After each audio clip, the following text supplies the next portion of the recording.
जब महाभारत में हुआ लंकापति दशानन रावण का पुनर्जन्म। इस जन्म में भी रावण उतना ही शक्तिशाली था। इस जन्म में भी उसमें उतना ही अहंकार था और कई मायनों में भी यह पिछले से कई ज़्यादा खतरनाक था। उसके पिछले जन्म का तेज अब भी रावण में कायम था। वह अब भी लाखों की सेना को अकेले खत्म करने का साहस रखता था। उसको इस जन्म में भी अनेकों दिव्यास्त्रों का ज्ञान था और इस जन्म में उसने फिर से देवताओं को सताना शुरू कर दिया। रावण अपने इस जन्म में पिछले जन्म से ज्यादा पापी था। अपने बल के मद में चूर रावण ने इस जन्म में राजाओं को प्रताड़ित करना शुरू कर दिया। तभी उसके मन में द्वारिका को जीतने की कुबुद्धि आई। इसी बीच उसकी टक्कर भगवान श्री कृष्ण से हुई और फिर वो हुआ जिसकी आप कल्पना भी नहीं कर सकते। तो आखिर क्यों लेना पड़ा रावण को पुनर्जन्म? आखिर कौन था यह योद्धा और क्या हुआ तब जब श्री कृष्ण से हुआ इसका सामना? पूरी कहानी जानने के लिए वीडियो को अंत तक जरूर देखिएगा। लेकिन वीडियो को शुरू करने से पहले जय श्री कृष्ण कमेंट करना बिल्कुल भी मत भूलिएगा। भगवान श्री कृष्ण की कृपा आपके पूरे परिवार पर सदैव बनी रहेगी। त्रेता युग में प्रभु श्री रामचंद्र जी के हाथों सदगति पाने वाला रावण केवल उसी युग तक सीमित नहीं रहा। महाभारत में वर्णन है कि द्वापर में रावण का पुनः जन्म हुआ और इस जन्म में वो पहले से ज्यादा दुष्ट था। इस जन्म में रावण का नाम दंत वक्र था, जो श्रुतदेवा और करुषाधिपति व्रत शर्मा का पुत्र था। उसकी शिशुपाल और साल्व से घनिष्ठ मित्रता थी। शिशुपाल चेदी देश का राजा था तथा श्री कृष्ण की बुआ का पुत्र था। युधिष्ठिर के राज सूर्य यज्ञ के दौरान श्री कृष्ण ने सुदर्शन चक्र से शिशुपाल का अंत कर दिया था। वही दूसरी ओर साल्व वहीं का राजा था जिसको हराकर पितामह भीष्म ने काशी की तीनों राजकुमारियों को जीता था। युधिष्ठिर के राज सूर्य यज्ञ के दौरान शिशुपाल साल्व और दंतवक्र के साथ साथ अनेकों अपने मित्र राजाओं के साथ उपस्थित हुआ था। लेकिन वहां श्री कृष्ण का अधिक आदर होता देख वो भड़क उठा। वह श्री कृष्ण का सम्मान नहीं करता था और यही कारण था कि भरी सभा में उसने श्री कृष्ण को 100 अपशब्द कहे।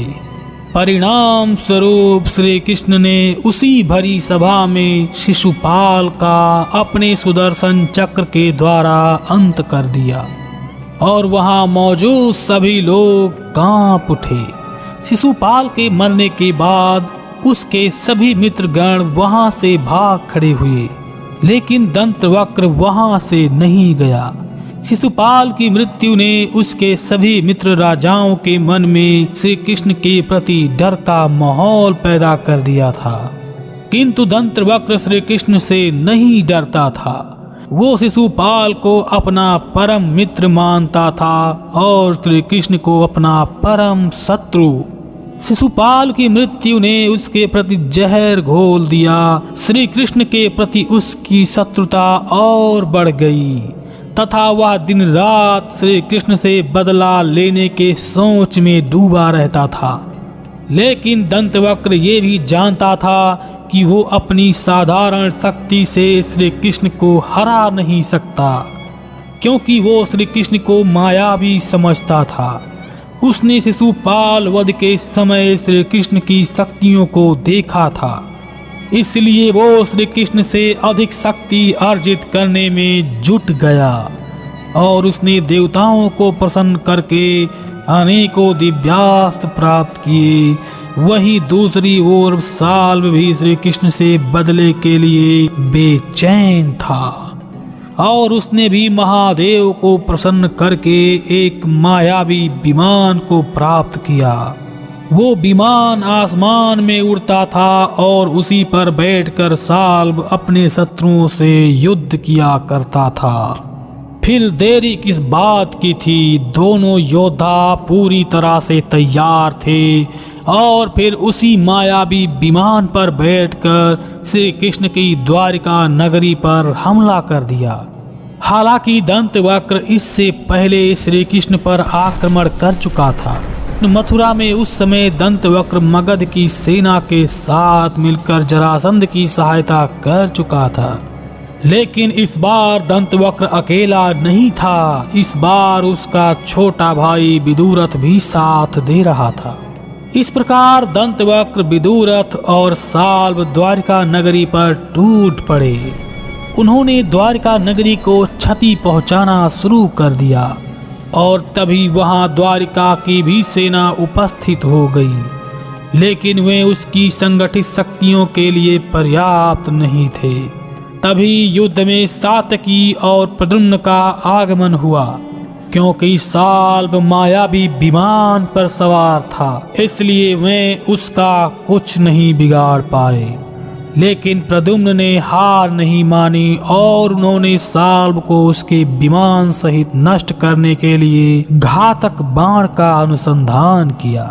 तभी श्री कृष्ण ने प्रद्युम्न को रोका और अपने चक्र सुदर्शन के माध्यम से साल्व को उसके विमान सहित नष्ट कर दिया। जब इस बात की सूचना दंतवक्र को मिली तो मारे क्रोध के वो श्री कृष्ण पर टूट पड़ा।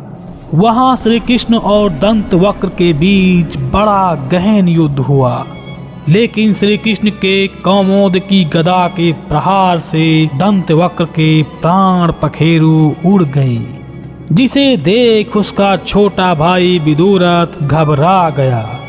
दंतवक्र के शव को देख विदुरथ ना चाहते हुए भी श्री कृष्ण से लड़ने को मजबूर हुआ और अंत में वो भी उनके हाथों मारा गया। शिशुपाल और दंतवक्र कोई और नहीं बल्कि पिछले जन्म में कुंभकर्ण और रावण थे। श्री हरि के अवतारों के हाथों मरने की इनकी नियत थी। पूर्व काल में सनक, सनंदन, सनातन और सनत कुमार नाम के 4 ऋषियों ने जय और विजय नामक श्री हरि के 2 द्वारपालों को पृथ्वी लोक पर 3 बार जन्म लेने का श्राप दिया था और ये भी कहा था कि हर बार उनका उद्धार श्री कृष्ण के अवतारों के ही हाथ होगा। इसी श्राप के तहत वह सर्वप्रथम हिरण्याक्ष और हिरण्यकश्यपु के रूप में जन्मे थे, जहां उनका उद्धार बराह और नरसिंह अवतार के हाथों हुआ था। उनका दूसरा जन्म कुंभकर्ण और रावण के रूप में हुआ था, जहां वे श्री राम के हाथों मारे गए। अंत में वे शिशुपाल और दंतवक्र के रूप में जन्मे तथा उनका उद्धार श्री कृष्ण के हाथों हुआ। तो क्या आप रावण के इस पुनर्जन्म के बारे में जानते थे? हमें कमेंट करके जरूर बताइएगा और अगर वीडियो पसंद आई हो तो इसे लाइक व शेयर कर चैनल को सब्सक्राइब करना बिल्कुल भी मत भूलिएगा। जय श्री कृष्ण।